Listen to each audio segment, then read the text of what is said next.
Au début du XXe siècle, quand la belle époque brille encore de mille feux, ceux de la Première Guerre mondiale couvent déjà.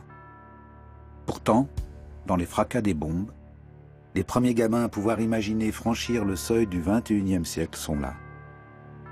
Debout, prêts à affronter le monde.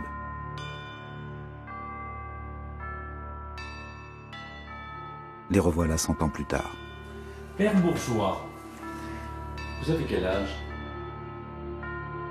J'aurai 104 ans au mois de septembre.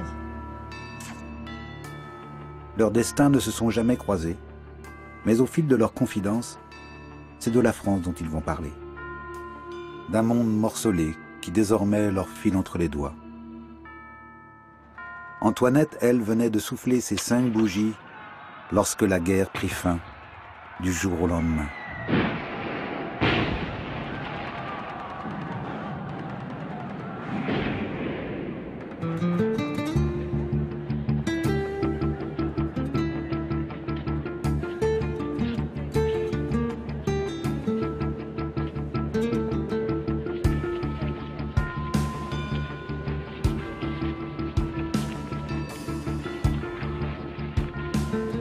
Que se passe-t-il dans la tête de ces hommes et de ces femmes qui ont imprimé leurs souvenirs d'enfance dans les sombres moments d'un siècle sanguinaire?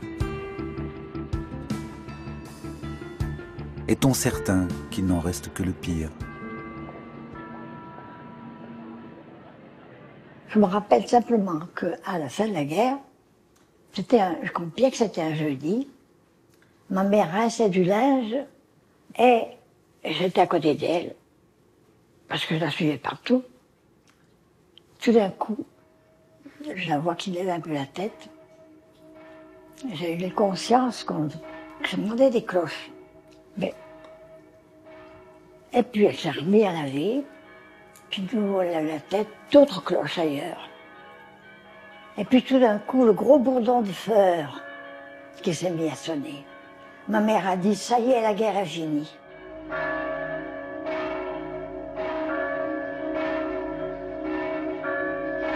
C'était l'armistice qui sonnait. C'était une façon de diffuser l'information. Parce qu'il y avait beaucoup de gens qui n'avaient pas. Mais le journal, bon, il arrivait le lendemain, le journal. Sur le moment, il n'y avait pas ni la radio ni la télé. Hein. Il n'y avait que le journal comme information.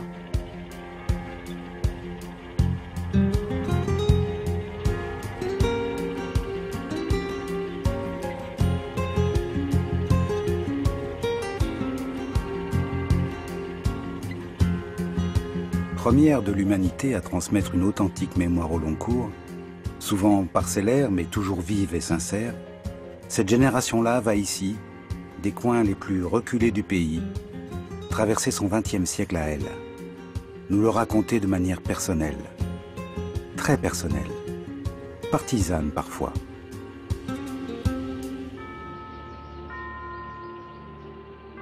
Dans la Loire, où le curé, l'instituteur et le paysan cultivent autant la terre que la tradition, c'est encore l'école qui protège le mieux de la folie des hommes.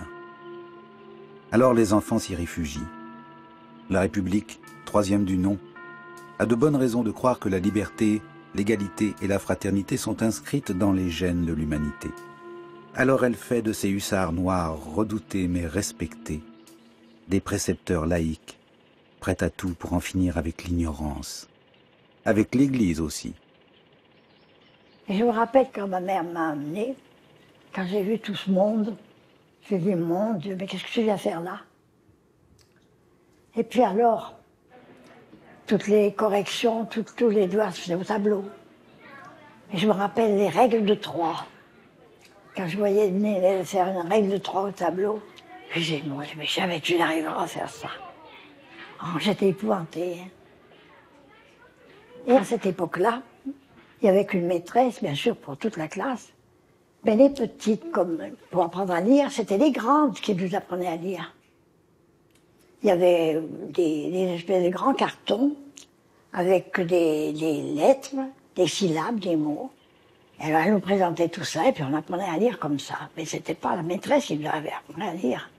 Maintenant, si on faisait ça, je me demande ce qui se passerait.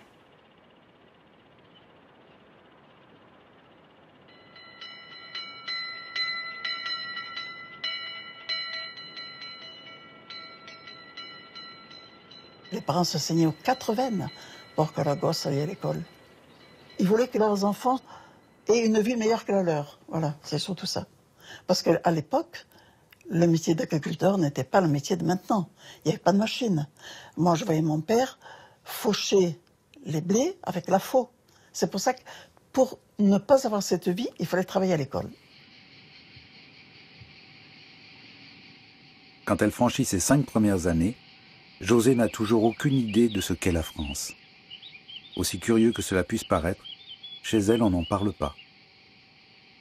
Ah, mes parents ne parlaient que le corse. Personne ne parlait français.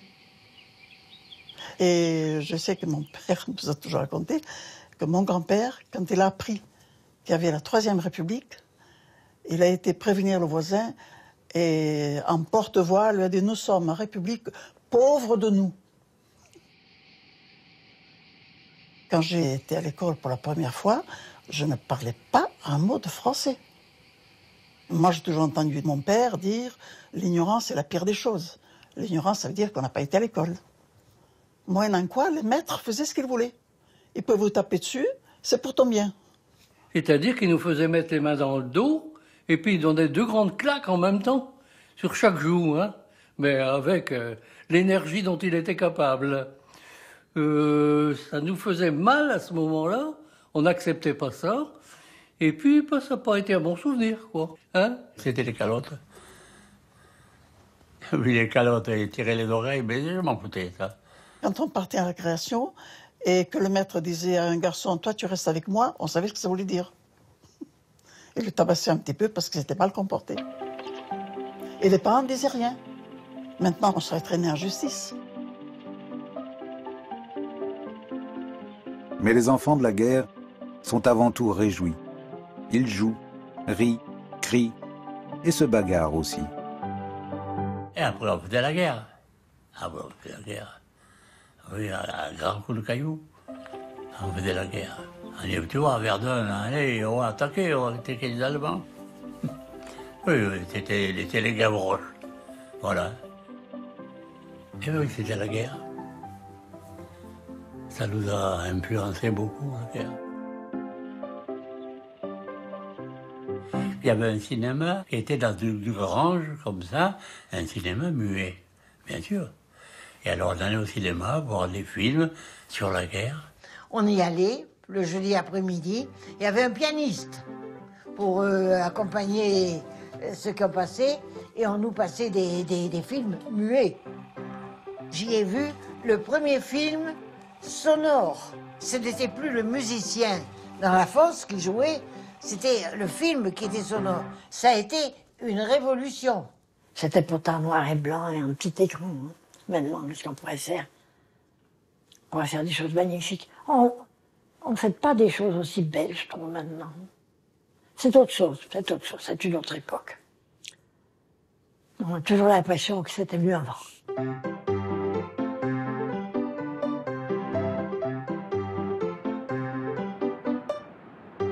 Ah, je n'aimais pas l'école. Moi, je voulais travailler. Avant de certifier les études, un peu plus de 9 ans, 10 ans, les vacances, je les passais chez un charron. Vous savez, les charrons qui faisaient les charrettes, il n'y avait pas d'auto à cette époque. Et alors, on débotait les roues à la forge, on tenait les marteaux, et à 8 heures, on cassait la croûte, comme les ouvriers. Mais ça me plaisait. J'ai passé mes vacances comme ça. J'ai eu mon certificat d'études à 11 ans. Et quand je suis revenue, j'ai dit à mon père que j'avais réussi. Il m'a dit, ben, l'année prochaine, on emmènera la chèvre au certificat d'études. Il m'a dit, maintenant, tu vas rendre tes livres, t'en sais assez pour traire des vaches. Hein. Tu vas venir traire les vaches, alors des livres, va les rendre. 11 ans.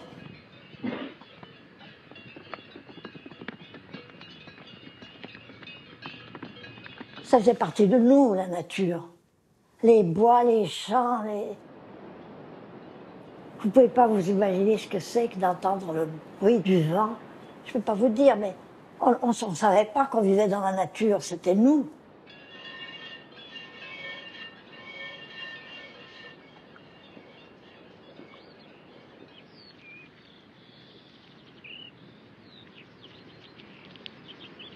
À 12 ans, je suis entré au petit séminaire. Hein. Bon, ça y est, hein, un petit peu spécial. On est plus sous la domination du curé que de la liberté, quoi. Hein. Non, à partir de 12 ans, pratiquement, j'avais plus de copains au village. Mais j'y suis allé en me disant, bah, on verra bien. Hein. C'est pas à 12 ans que l'on peut décider de sa vie d'adulte, c'est pas vrai. Et puis je suis rentré au séminaire, puis j'étais jusqu'au bout, quoi. Hein. Et à 18 ans, j'ai pris la soutane. La messe le dimanche, c'était quelque chose de... C'était pas possible de manquer la messe. Hein. On pouvait manquer l'école, mais on ne manquait pas la messe. Et les vêpres. C'était une obligation de prier. Mon père obligeait qu'on priait, on priait. Ma mère était une famille de gens qui n'allaient pas à la messe. Eh ben, elle priait avec nous. Hein. Mon père exigeait qu'on prie quand on tamait un pain, on faisait toujours le signe de croix sur le pain. Il y avait un pain complet qui était sur la table, avec le pointe du couteau, une croix sur le pain, avant de tirer la première tartine. D'accord, hein? Vous avez maintenant plein les poubelles de pain. Moi, je ne peux pas supporter qu'on jette du pain. Parce que je vais vous dire que quand j'étais petite, que j'allais à l'école du village, je vous parle d'il y a 90 ans, hein, on n'avait pas de pain tous les jours parce que mon père ne semait pas suffisamment de blé pour qu'on ait du pain. Alors, on allait à l'école avec des pommes de terre bouillies. Ma mère faisait cuire une marmite de pommes de terre pour les cochons. Elle enlevait dessus les grosses pommes de terre, une dans chaque poche pour aller à l'école. Et je les mangeais à la récréation.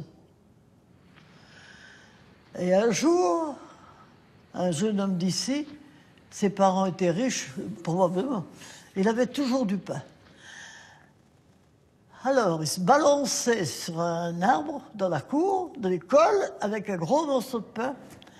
Et j'ai dit, quand il m'aura assez nargué avec son pain, je l'ai tiré par les jambes, je lui ai cassé un bras à ce gamin pour lui prendre son pain. Bon, en ce temps-là, c'était pas tout à fait la situation de maintenant, hein, mais le dimanche, on faisait du bouillon, et le jeudi, on allait acheter un morceau de lard et on faisait la soupe au lard, et puis voilà. Et c'était tout. Et c'était tout. De telle sorte que le lundi, il restait souvent un petit morceau de viande qui m'était réservé, bien sûr. On comprend les parents. Mais mardi, mercredi, vendredi, samedi, des légumes, c'est tout. Hein. Bon, on avait un petit jardin, un jardin convenable, quoi, hein, bien cultivé. Mon père, il passait du temps. À l'annexe de la maison, il y avait un petit poulailler, il y avait peut-être 8 poules, de toute sorte qu'on n'a jamais acheté d'œufs. Moi, j'aurais bien mangé du poulet de temps en temps, hein, mais on n'en mangeait pas souvent. On élevait des poulets, ma mère les vendait.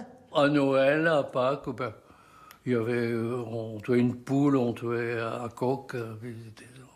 Ah oui, ah non, du mérite, hein, pardon, mon Dieu, mon Dieu, mon Dieu, mon Dieu.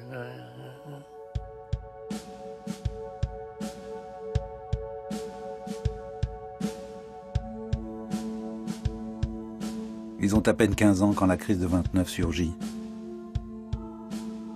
Un âge suffisant pour percevoir les choses autrement. Choisir parfois son camp.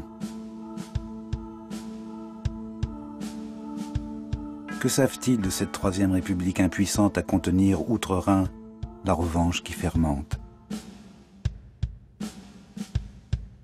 À la campagne, on ne parle pas de ces choses-là. On parle des pommes de terre ou des carottes qui poussent plus ou moins bien, et des gens qui est arrivé, et puis c'est tout. Hein.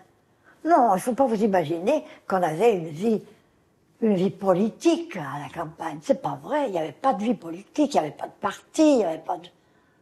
Non. Nous n'avions aucune information. Nous n'avions pas de radio, pas de télé, et on apprenait les grands événements. Évidemment, s'il y avait quelque chose de grave, on l'apprenait. Mais le Front populaire, on a entendu parler, mais on ne savait pas exactement comment ça s'était passé, on n'avait pas les détails. On connaissait les personnages politiques, bien entendu. On connaissait Blum, par exemple. Léon Blum. Vous en avez entendu parler, oui.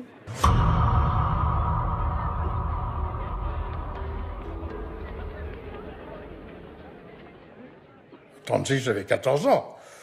J'étais quand même déjà, sur le plan politique, relativement bien informé. J'étais influencé en permanence par ce que je lisais comme nouvelle dans l'Humanité, qui était le journal quotidien de mes parents. J'avais assisté à Toulouse à l'unification des deux grandes centrales syndicales de l'époque, la CGTU influencée par le Parti communiste et la CGT qui était d'influence socialiste. Parce que mon père avait cette particularité, chaque fois qu'il pouvait m'emmener quelque part pour m'informer, il le faisait volontiers. Quand Serge accompagne son cheminot de père, il ne croit pas encore à la guerre. Mais entre les militants de la gauche syndicale et ouvrière qui rêvent du grand soir et une droite activiste qui veut en découdre avec les idées collectivistes, les Français se divisent, se déchirent aussi. Une grande majorité d'entre eux se prépare tout simplement au pire.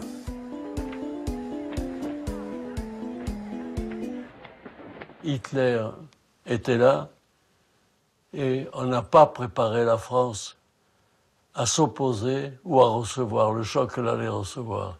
Ça, c'est la faute des politiques du Front populaire. Ce qui m'a converti à être de droite dans ma prime jeunesse et d'extrême droite en adhérant au parti des Croix de Feu du colonel de Larocque. J'avais un client qui était Croix de Feu. Et moi, j'étais antifasciste. Allez, il dit, petit, toi, tu as 18 ans, tu es antifasciste. Mais ton antifascisme, qu'est-ce que ça va donner? Si le Front populaire arrive, mais c'est la guerre.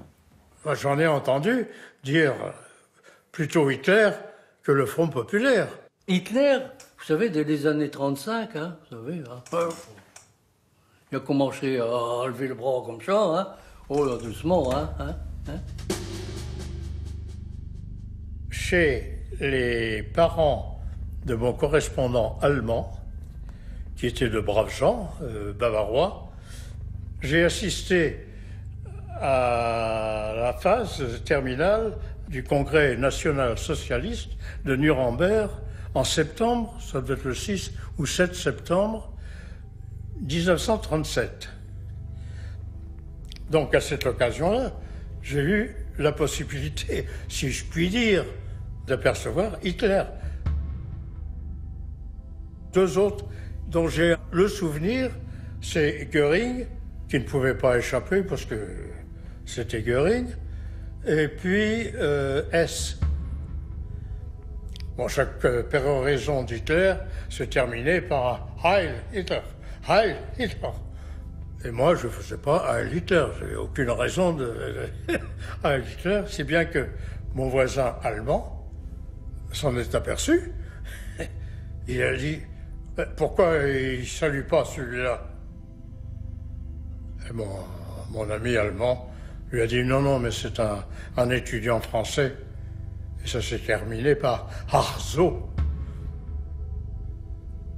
J'ai assisté à cette parade militaire. Ça m'a impressionné, hein, dans la mesure où je suis revenu en France quelque temps après, en disant à mes parents, on va avoir la guerre. Hein.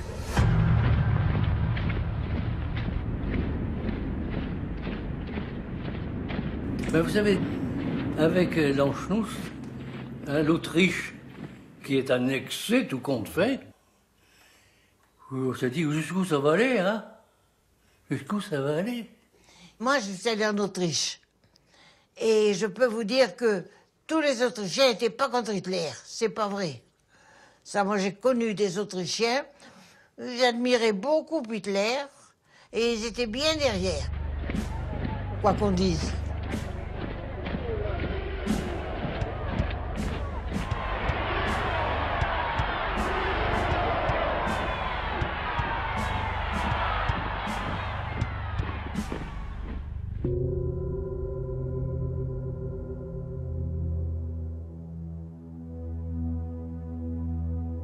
Que savent-ils au fond de cette guerre qui va s'éterniser? De ce qui se décide sur le front, dans les états-majors, voire dans la tête de ces soldats allemands qui occupent maintenant la moitié du pays. Le spectacle de la débâcle est d'autant plus étrange à voir qu'ils semblent tous ne rien savoir. Censure et propagande transforment l'Hexagone occupé en supermarché de la rumeur. Alors, pour tromper la peur et le temps qui passe, le jeune séminariste de Cambrai va jeter un œil discret sur la place. Ce sont les Allemands qui défilent. Puis que tout le monde y va voir. Hein, on ne sait pas qu'on les applaudit, mais tout de même, hein, on va voir. Hein. Eh bien, je suis allé. Et c'est là que j'ai vu les premiers Allemands. Au grand séminaire, on n'a jamais eu un journal entre les mains. Pendant la guerre, combien de fois? Et on avait un délégué, un confrère qui faisait ça très bien. Monsieur le directeur, on ne pourrait pas avoir quelques nouvelles? En très peu de temps, il nous a donné l'essentiel de ce qui était vécu ces jours-là. Autrement, on ne savait rien. Autrement, on ne savait rien.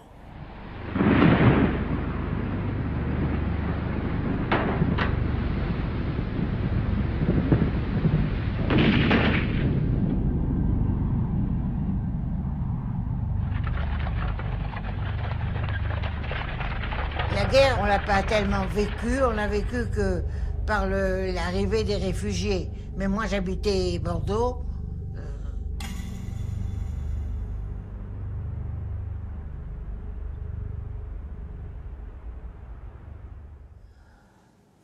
Oh là là, mon Dieu, ces Allemands.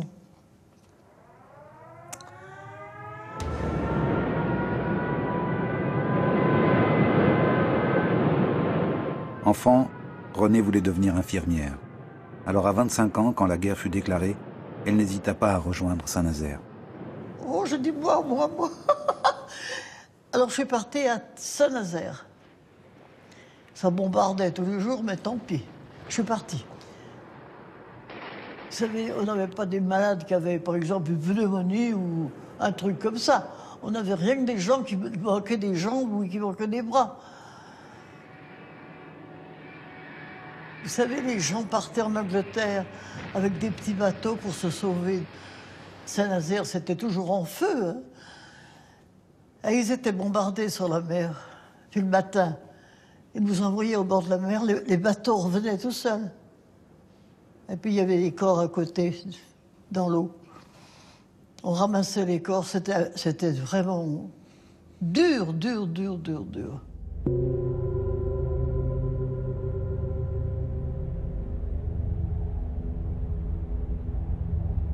Quand il y a eu l'appel de De Gaulle, il se trouve qu'on écoutait la radio. Parce qu'on écoutait quand même, on voulait savoir ce qui se passait. Oh, je pense encore. Moi, j'étais gaulliste à fond, je me serais fait tuer pour De Gaulle. L'appel de Gaulle, à l'origine, je ne dirais pas que c'est passé complètement inaperçu, mais ça a été peu perçu. Ça a fait du bien, parce qu'on avait l'impression qu'on était vraiment abandonnés. On était KO. Les opérations militaires avaient quand même été très éphémères. Hein. Donc ça n'intéressait plus personne. On attendait tout simplement la fin de la guerre. Et on ne la voyait pas venir. Les politiques français avaient fui. Pétain est resté. Il a offert son personnage, sa réputation, sa gloire.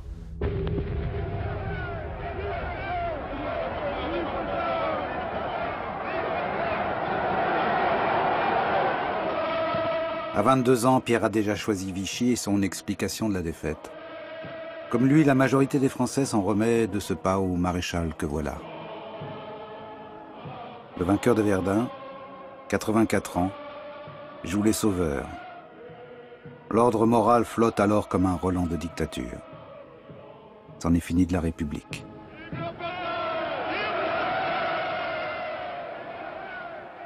Il a quand même signé l'armistice.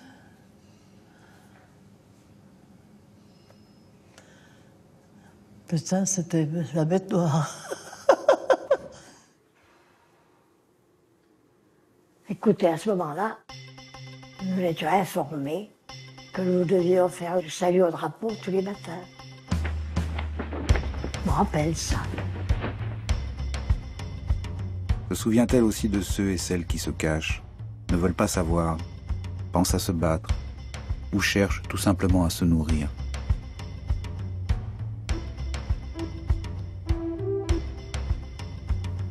Il y avait des restrictions alimentaires, hein. Même à la campagne, hein. Nous, on n'en souffrait pas parce qu'on avait des élèves qui nous ravitaillaient. On n'a pas souffert de réflexion, mais j'avais par contre des sœurs qui étaient à Lyon et qu'on ravitaillait parce qu'elles n'avaient même pas des pommes de terre, elles, hein. C'était pas une question d'argent, c'était une question de ravitaillement. À Bordeaux, c'était un problème, le ravitaillement.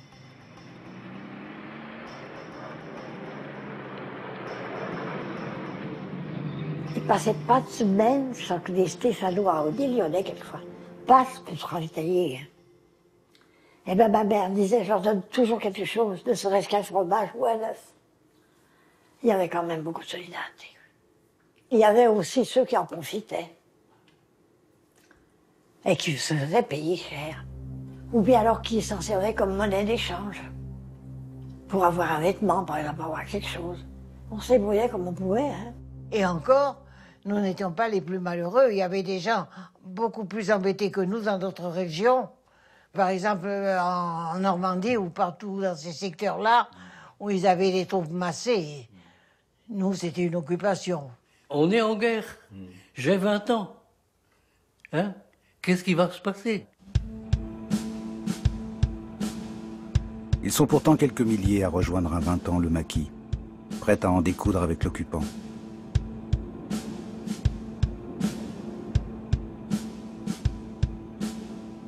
Que fait pendant ce temps la majorité des gens?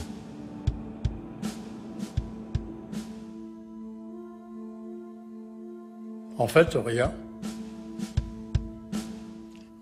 Mais j'ai pas fait de résistance. J'ai pas fait de résistance. Pendant 4 ans, l'armée allemande et la milice de Vichy pourchassent sans répit juifs et résistants, mettant la France à feu et à sang.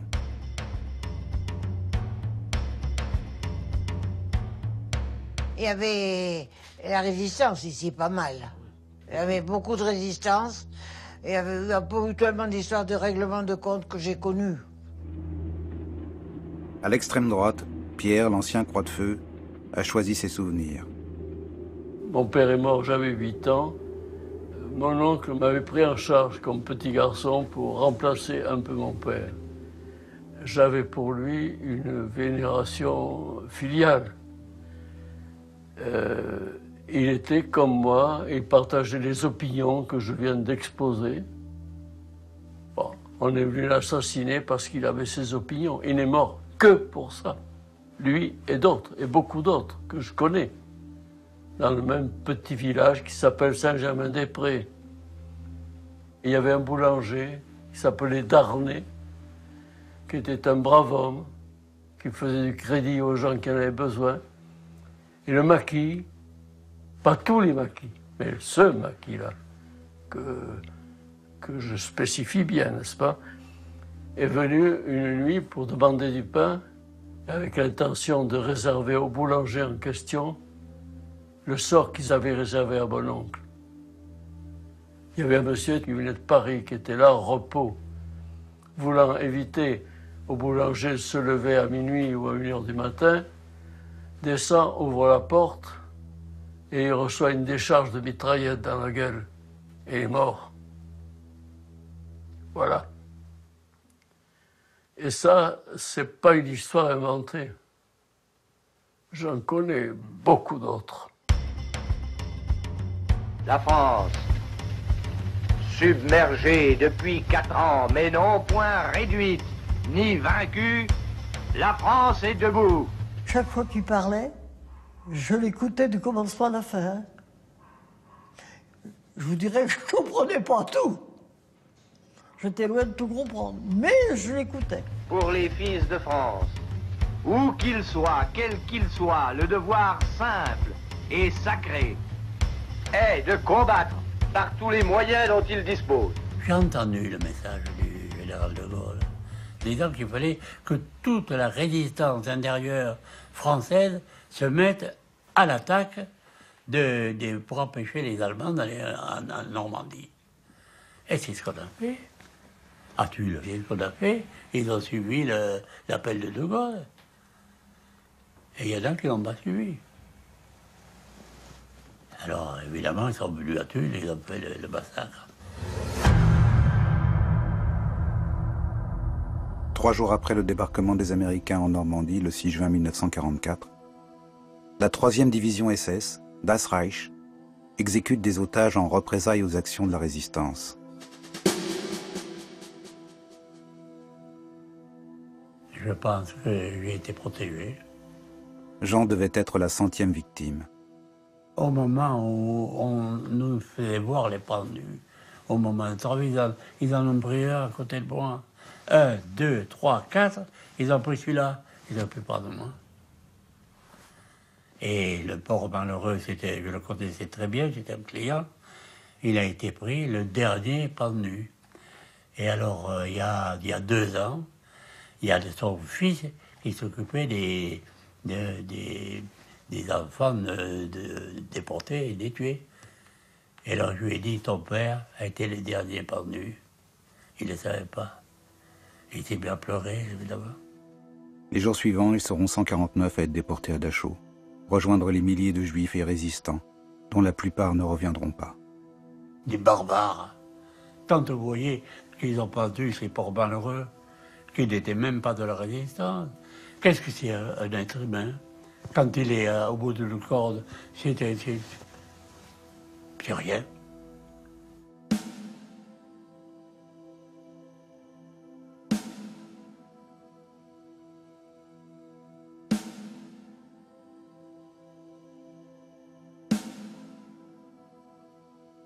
On savait que, les cheminots le savaient, qu'un certain nombre de gens étaient déportés, mais on ignorait le côté criminel, affreux, barbare du sort qui était réservé aux gens qui partaient. On nous disait, oh, quand on n'est pas pour Hitler, il vous envoie dans des camps. Mais après, on ne savait pas du tout comment ça se passait. On n'avait aucune idée de ce que pouvaient être les camps de concentration avant que la guerre soit finie et que les Américains arrivent dans les camps. C'est pas seulement d'être assassiné, c'est la façon, c'est les fours crématoires, c'est ça qui est l'horreur absolue.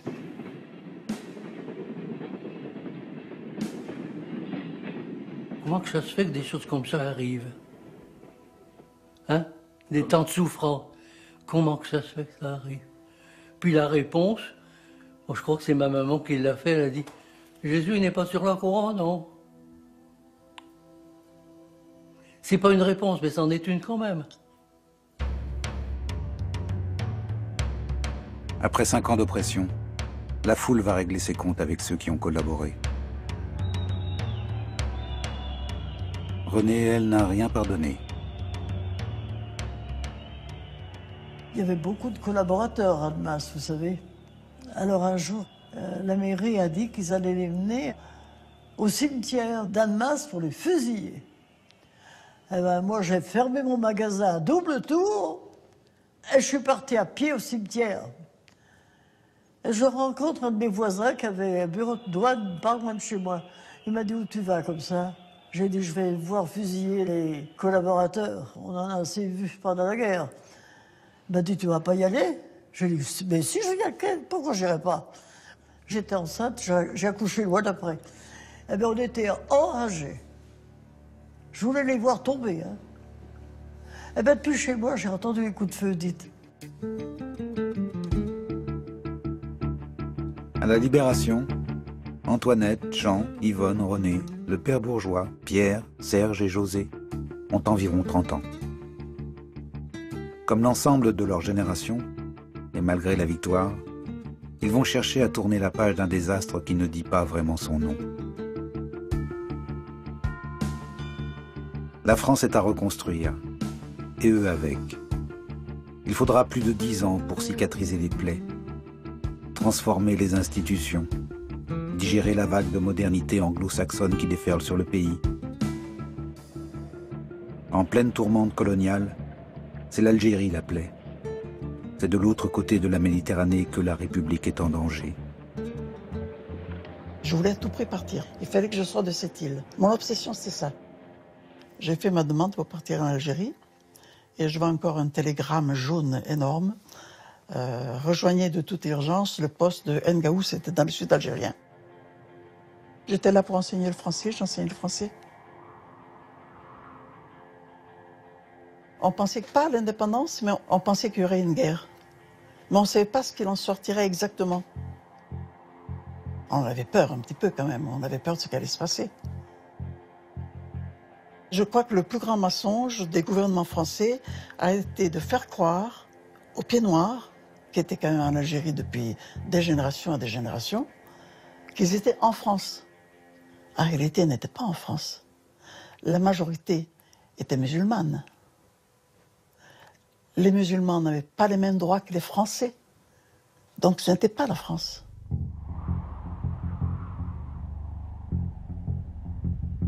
En 1954, lorsque les premiers soulèvements ont éclaté, pendant une année, à Alger, c'était les bombes qui pétaient de tous les côtés. Et c'est là, d'ailleurs, que Mitterrand avait autorisé la torture. Plein pouvoir, ça voulait dire ce que ça voulait dire. Avec Massu, ça voulait dire ce que ça voulait dire. Mais il y avait des bombes partout dans Alger. Il y en avait derrière le lampadaire, il y en avait dans les bus, dans les cafés. Mais il y en a qui se sont laissés torturer sans avouer.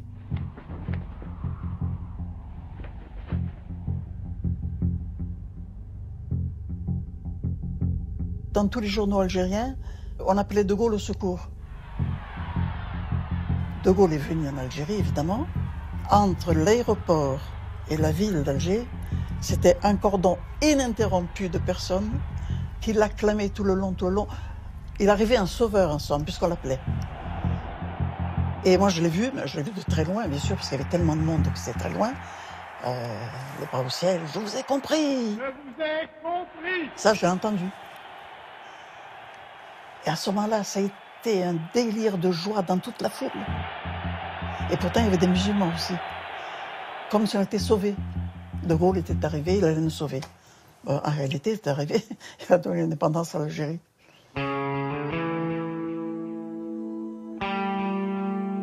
Dans la rue, le FLN exulte. Mais il faudra attendre les accords d'Évian et un succès au référendum de 1962 pour qu'enfin l'Algérie savoure sa victoire. Ils chantaient à tue-tête de bonheur, puisqu'ils avaient gagné la guerre. Une foule en liesse, une foule délirante. Ça criait, ça hurlait, ça chantait. Et là, c'était dans la rue principale d'Alger.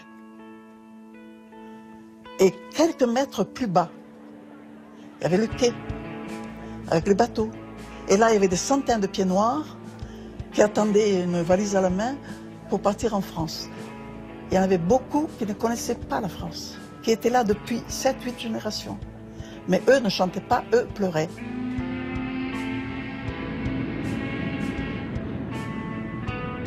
La détresse des pieds noirs, vous ne pouvez pas imaginer d'avoir quitté ce pays. On est parti avec soulagement, parce qu'avec tout ce qui s'était passé, on en avait un petit peu assez.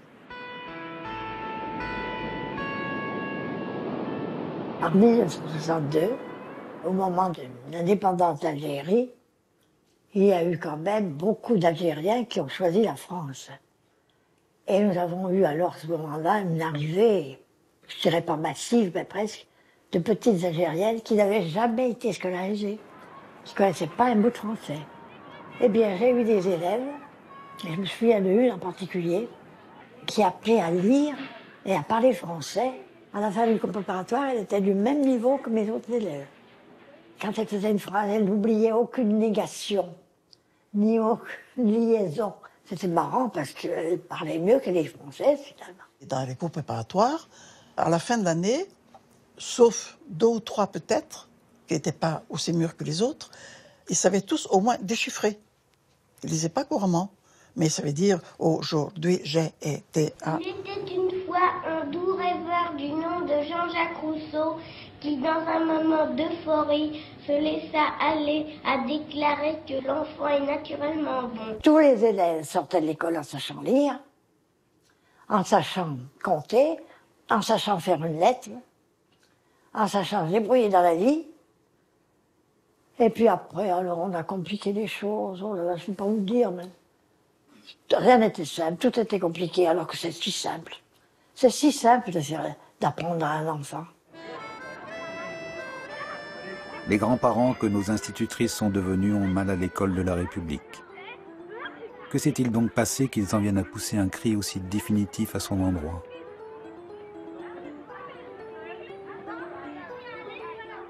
Quand j'entends dire qu'il y a 10% des élèves qui arrivent en 6e sans savoir lire, moi ça m'horrifie.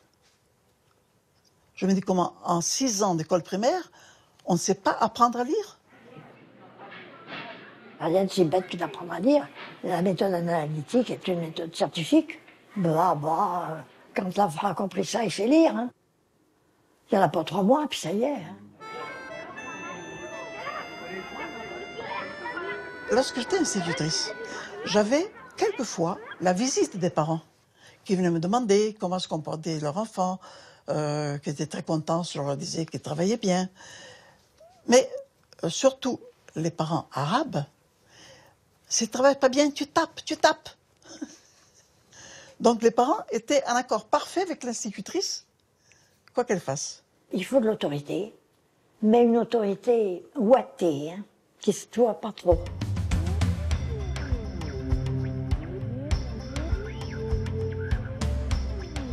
Au début des années 60, comme si de rien n'était, des objets sonores et lumineux s'installent dans leur foyer. Les corps et les regards s'immobilisent, captés par les prouesses de la modernité. Petits et grands n'ont Dieu que pour le progrès. La télévision, bien sûr.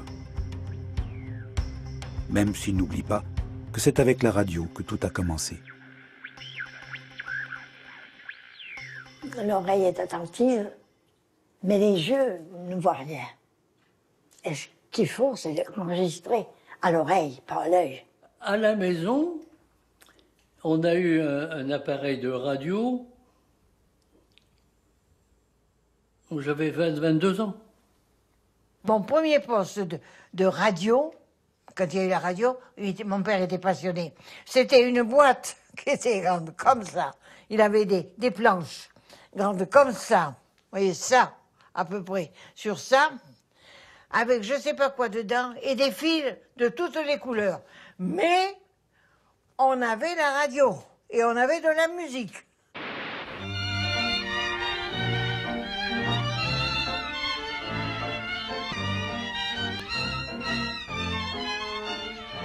Dans ce progrès-là, les Français pensaient un peu moins à la France, ils avaient moins le sentiment national.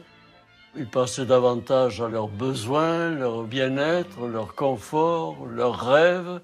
On commençait à rêver un petit peu à cette époque-là, puisqu'il n'y avait plus de menaces spécifiques, de risques. Oui, on rêvait un peu. Ça, bien entendu, avec mon mari, le premier poste de télévision qui a pointé, on s'est empressé de le demander. Je ne vous donnerai pas les dates, mais je peux vous dire qu'on a eu le poste en couleur le jour où Armstrong a mis le pied sur la Lune. Ça, certain. La première machine à laver, pour moi, c'était extraordinaire. Ne pas avoir tout ce linge à laver à la main. Le téléphone, pouvoir téléphoner n'importe où. Pour mes 100 ans, j'ai une petite nièce du côté de mon mari, qui m'a téléphoné de New York. Ça fait quand même drôle. Je sais que c'est courant, c'est classique, mais ça fait quand même drôle. Et même maintenant, tout ce qui est progrès technique me fascine. Dans ces années-là, en Dordogne, certains n'en reviennent toujours pas du défi qu'ils ont lancé à la modernité. Le premier ordinateur qui a été créé en Dordogne, c'est nous. Et à l'époque, il a fallu construire un bâtiment comme cette maison pour mettre l'ordinateur avec anti-vibration, anti-chaleur, anti-tout ce que vous voudrez, si vous saviez. Maintenant, on le porte dans la poche, on le fait tomber, on le ramasse et ça marche.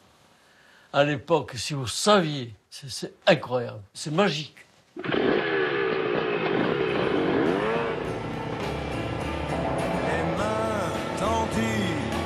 réclame ta liberté. À ton père qui ne veut pas et ne veut pas comprendre. Puisque les parents ne la comprennent pas, la jeunesse des années 60 va prendre la tangente. Avec ou sans Johnny, mais avec le sentiment qu'il faut en finir avec la morale bourgeoise. Tu prendras l'avenir comme il te viendra. Si tu veux, il sera pour toi.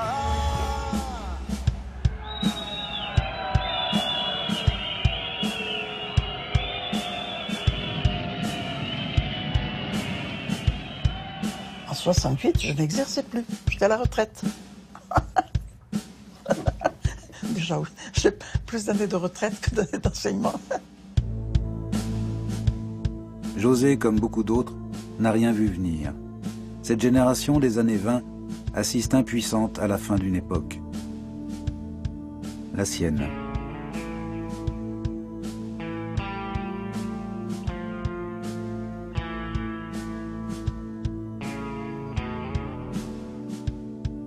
Je sentais quand même qu'il y avait quelque chose qui ne marchait pas là. Il y avait quelque chose qui n'allait pas. Il y avait un dysfonctionnement entre les études et puis la vie telle qu'elle se passe. Il y avait un hiatus là. On était plus branchés. Il fallait que ça casse les jours l'autre.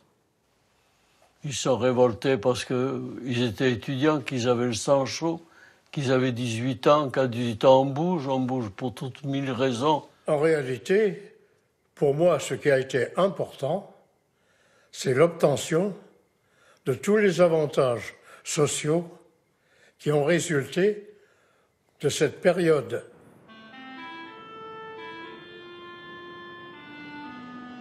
Pour les cheminots, la grève a été quelque chose d'interdit depuis l'origine. Mon père n'a jamais fait grève. Ce n'est qu'après 44 et 45 que le droit de grève a été établi. D'ailleurs, un certain nombre ne s'en sont pas privés. Hein, mais...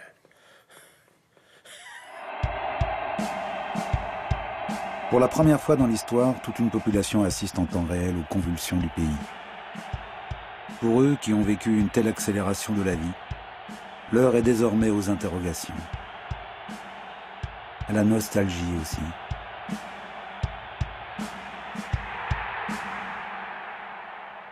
Tout le monde dans le village, hein, tout le monde était triste de penser qu'il était parti. Pourquoi, j'en sais rien. Bon, j'en sais rien, mais enfin, il est parti. Je tire mon chapeau à De Gaulle dans la mesure où il n'a pas été un dictateur, alors qu'il avait peut-être la possibilité de l'être. Bon. Je crois qu'on comptait beaucoup sur un changement.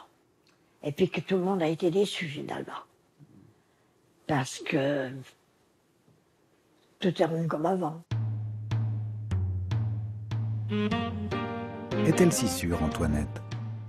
Elle qui, en 1969, vient de souffler ses 55 bougies. La Ve République sans De Gaulle semble ne plus devoir les enchanter. Alors il regarde désormais le monde à distance.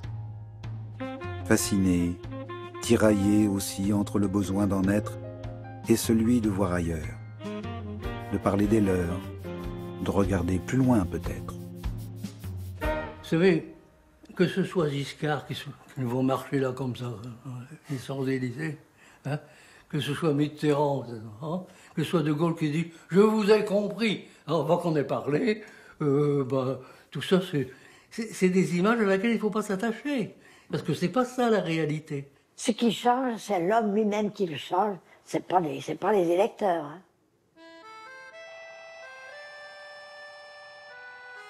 Pouvait-il s'imaginer que leur intérêt pour la politique deviendrait à ce point anecdotique? J'aimais bien Giscard. Il allait manger chez les gens, avec sa femme, de temps en temps. Hein. J'aurais voulu l'avoir chez moi une fois. Qu'est-ce qu'il a vieilli, hein.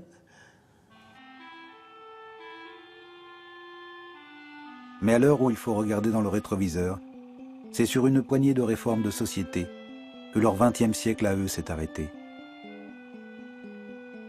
Pour moi, le combat valable, c'est le combat pour l'égalité entre l'homme et la femme. Simone Veil, oui, je l'ai approuvé dans la contraception, pas tellement parce que je suis contre l'IVG, mais j'ai été d'accord parce que justement, les femmes le pratiquent de toute façon. Il y en a quelques-unes qui en meurent et d'autres qui en restent marquées, donc j'étais d'accord. Mais je dois reconnaître qu'actuellement, il y a des féministes qui m'énervent, qui poussent un peu le bouchon trop loin. Si un homme ne peut plus dire à une femme « tu es jolie, j'aimerais bien prendre un café avec toi », ben où va-t-on à ce moment-là? La seule chose qui doit être punie, formellement et très sévèrement, c'est la violence envers les femmes. Ça doit être puni, il n'y a pas de problème. Mais le reste, les femmes et les hommes sont faits pour vivre ensemble et pour s'entendre. Et pour s'aimer en plus.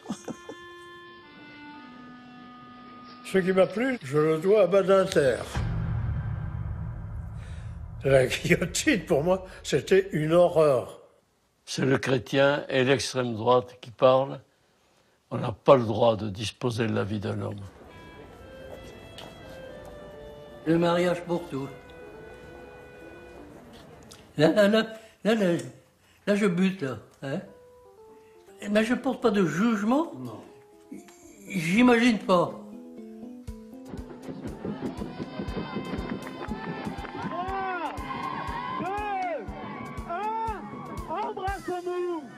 Je vous dirais qu'il n'y a pas grand-chose qui m'étonne, finalement. Et il n'y a pas grand-chose qui m'a étonné dans la vie. Au crépuscule d'une existence qui s'étire, l'esprit d'Antoinette phosphore. C'est le moment qu'ils choisissent les uns et les autres pour voir plus loin encore. À les en croire, l'humanité n'en a pas fini avec l'éternité. Je ne suis pas sceptique du tout, moi. On m'a dit que c'était possible d'aller sur la Lune. Et je pense qu'on pourra aller bien beaucoup plus loin, du reste. Hein. Moi, j'aurais aimé faire un tour sur Mars. Je ne sais pas pourquoi, j'ai l'impression que Mars a dû avoir une vie. Je pense qu'il y a d'autres comètes qui verront notre binette. Il y a 200 000 ans, il y avait déjà des hommes, les hommes des cavernes, mais ça n'avait rien à voir avec le prix Nobel de maintenant. Si tout va sombrer dans la mort et dans le néant total, quel aurait été le sens de la vie? Il n'est pas possible, avec les milliards et milliards d'hommes qui auront défilé sur cette terre, que ce soit pour rien. Est-ce qu'il y a un après? Est-ce qu'il n'y a pas d'après? Et je me dis pourtant, tout ça pour rien après, c'est pas grand-chose. On est dans une civilisation telle, avec tous ses avantages, qu'en même temps, elle n'est pas avide d'apprendre des choses spirituelles. Et tout. Il y a quelques années, où j'y pensais quotidiennement d'abord. Parce que je sentais que j'étais au bout du rouleau. Hein. Quand on a dépassé 100 ans, on n'a pas beaucoup d'espérance. Hein. On est tous marqués par ce gros événement de notre vie. À mon âge, je sais que j'ai plus que de temps à vivre. Hein. J'aurai 104 ans au mois de septembre. Pour moi, c'est là que je situe l'un des points forts de la foi. C'est une question de confiance. Hein? Et dans confiance, il y a le mot foi, hein? Fides. Hein? Écoutez, Dieu, c'est quand même quelque chose d'assez problématique. Hein? Ce que je me suis pensé, c'est que si, selon l'adage, rien ne se crée, rien ne se perd, il faut qu'il y ait une éternité. L'âme ne meurt certainement pas. L'âme, enfin, c'est notre énergie. Nos atomes ne meurent pas. La preuve, c'est qu'on peut prélever l'ADN même après la mort. Je crois au principe d'éternité. Sous quelle forme, je ne sais pas du tout. Hein. Ni j'essaye pas de l'imaginer. On verra bien après. Puis cet après n'est pas tellement loin. Je vous donnerai de mes nouvelles. Et si l'explication de leur longévité se nichait dans cette infinie précaution, à se jouer de la vérité, à imaginer des anges qui les protègent, à fuir le présent, pour mieux ensuite en sourire.